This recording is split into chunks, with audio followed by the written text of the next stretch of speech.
Salut, moi c'est Keraz, je joue à Wakfu depuis très longtemps et je suis un joueur de Feka, PVP, Glyph. Et bonjour, je m'appelle Fika, connu sous le nom de Afika, comme la cape à la FICAP qui est disponible dans le jeu pour la prochaine mise à jour. N'hésitez pas à lire la description parce que ça me décrit parfaitement. Et je suis streamer sur Wakfu, je fais des lives sur Twitch et aussi des vidéos sur YouTube. Je pense que la méta tank du 170 est celle qui offre le plus de possibilités au Feka d'équilibrer ses match-ups négatifs. Pour moi, la tranche la plus forte, c'est la tranche 215 parce que c'est l'une des seules tranches où il y a vraiment des mécaniques qui sont rajoutées sur le donjon en fonction du stasis. Du coup, principalement, je parle des donjons Osamosa.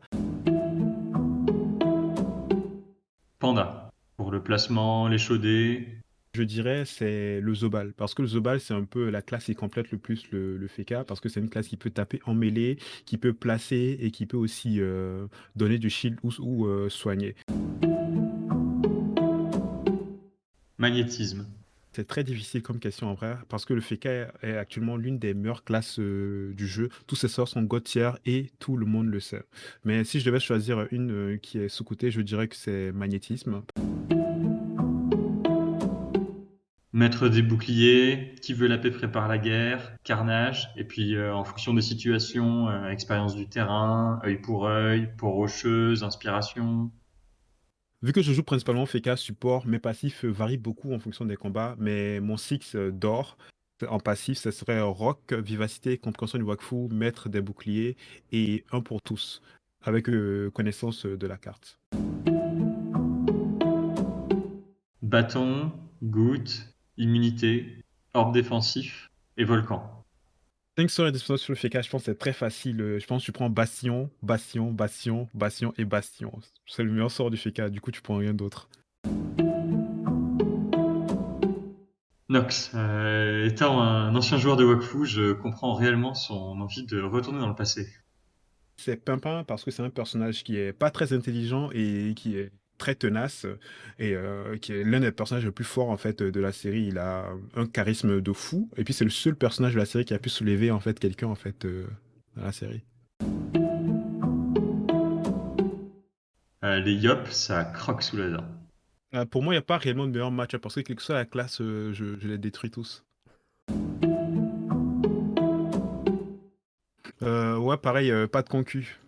Ça se joue entre SRAM, hémorragie et Pandasianos.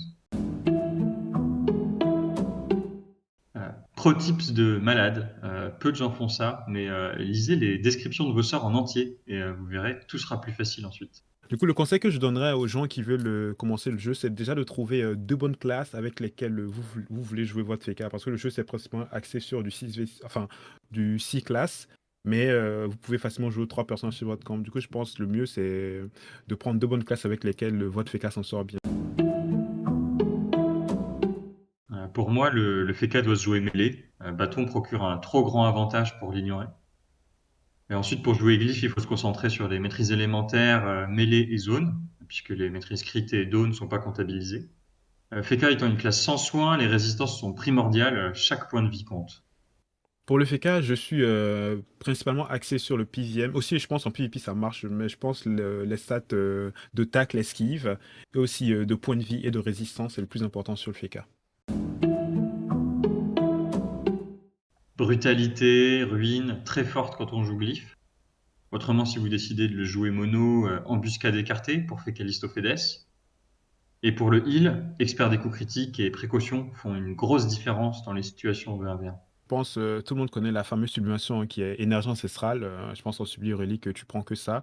Et en subli épique, je pense force herculéenne pour maximiser ton tacle et ton esquive.